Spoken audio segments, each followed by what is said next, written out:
Welcome everyone to AFFCNY's pre-conference interview series. I am Shimon Vizzi. I am conference coordinator and in-house AFFCNY reporter. Each year, I bring you new interviews with the workshop presenters, so that way you know what we're going to be learning about at the conference this year. So let's start right away and get right into it with our very first interview. All right, welcome everyone. Now, I've told everybody this is our very first interview for this series, and I'm going to start right away and ask, why don't you introduce yourself and then tell everybody how you're connected to adoption and foster care. Okay. Hey everyone, my name is Rebecca Tillou, and I am 42 years old. I was adopted at birth out of the state of New Jersey in 1980. And at 34 years old, I was diagnosed with fetal alcohol syndrome.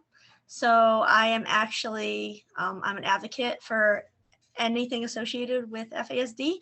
And yeah, there are lots of people in the foster care system, lots of kids with FASD.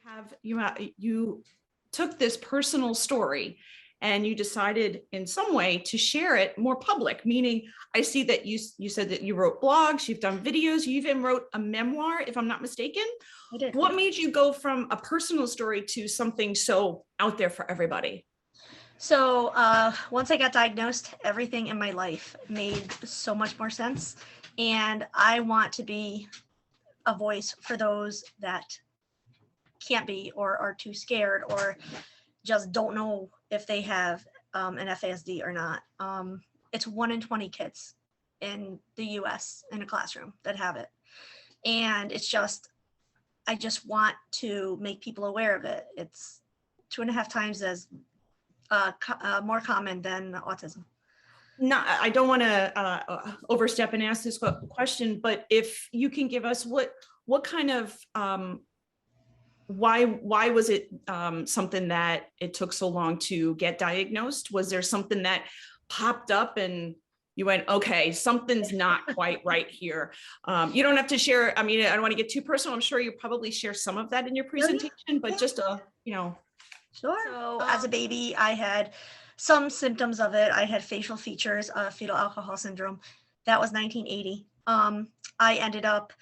I had failure to thrive, but within 18 months, I was meeting all the milestones. Everything seemed okay. And then at 34 years, I had struggled with some social stuff. I had struggled with finding employment. I had struggled with all along math and some social issues. And then my mom and I we're good now. We had a huge fight. And then she got a pamphlet in the mail on FASD. And she was just like, I think we need to look into this. I think you have this. At that point, I found out my birth mom had been a chronic alcoholic. So. Well, I appreciate you sharing that. I understand this is personal, but I appreciate because sometimes some people sharing their personal stories really does hit home for so many and they don't realize it. So your title of your workshop is Quirking with Fetal Alcohol? Yeah. Why don't you give a little description of what you're going to be speaking about so that way everyone can understand why they need to come and listen to you? So the presentation is about fetal alcohol spectrum disorders. It gives a background of what they are, the prevalence in the United States in the school system, characteristics, and then I bring my whole personal story into it, how I got diagnosed, why there is so much more work to be done. So I just tie in the facts about FASDs and then my personal story. And I think it's just so important for those that deal with the foster care system and adoption to know about fetal alcohol spectrum disorders. It is not the be all end all. So many of us are successful, but it needs to be known about. That was one of my questions, is why do you feel that this is so important? And you're sort of answering it already, but why do you really feel that this is something that you need to advocate for the community to know about? So many children, so many adults go undiagnosed. It's an invisible disability.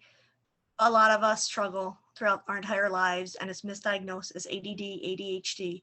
The treatments that go along with ADD when it in fact is not. That is why there are so many issues. Like they do incorrect treatments because there's incorrect diagnoses. There is such stigma out there for FASD. Nobody wants to be like the mother drank while they were pregnant, and a lot of moms have shame. I'm putting it out there that that stigma and that shame needs to end. There are statistics that I will give in my presentation that are just not many mothers want to harm their child, if any. The statistics are just staggering that you don't know you're pregnant, so you go out and have a social drink. The stigma needs to end, and there just needs to be so much more education on this. It's a epidemic. It's that not many people know about. What I'd love to find out in the memoir, am I correct? I don't want to get that wrong. Do you share this full story of your life from start to now? I do. I do. The search and reunion, and how my growing up and now looking back with my diagnosis, the little quirks, which is why it's called Quirking It, the little quirks that I had socially and academically, those were due to my fetal alcohol syndrome. I discuss all that. And it has helped a lot of people that have been adopted children, and educators. This is wonderful. I mean, you learned about this fairly recently and then went right into advocating. It's you're right. It is a hidden thing. Not many people want to deal with it or speak about it.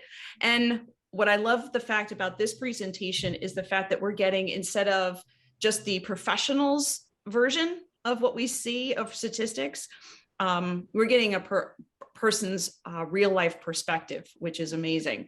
Why would you feel that this is something that's also important, to see the perspective of someone actually going through it versus just the professionals that we hear? So since I've been advocating, I have talked to a lot of parents and a lot of guardians that have children with an FASD, and hearing my personal tale, it's much more, it's not as much jargon, and it gives them so much more hope that the professionals will speak in percentages. And yes, many of us are successful. Some of us do struggle, but giving my personal take, it gives them hope. And that's what I hear a lot of times. I'm not saying I've had my struggles, and I will explain those in the presentation. A lot of them when I got older. And that's another thing. My personal life, as I get older, I go into intimate details that professionals don't talk about. So, yeah. Amazing. Really, really looking forward to, I've heard a lot of professionals speak over the years, and it's really important to hear what you said as being hope. And that's part of our theme this year. So that's awesome. Yeah. Thank you very much for taking the time to share a little bit. Everybody, I can't wait we only have a few weeks left before the conference starts.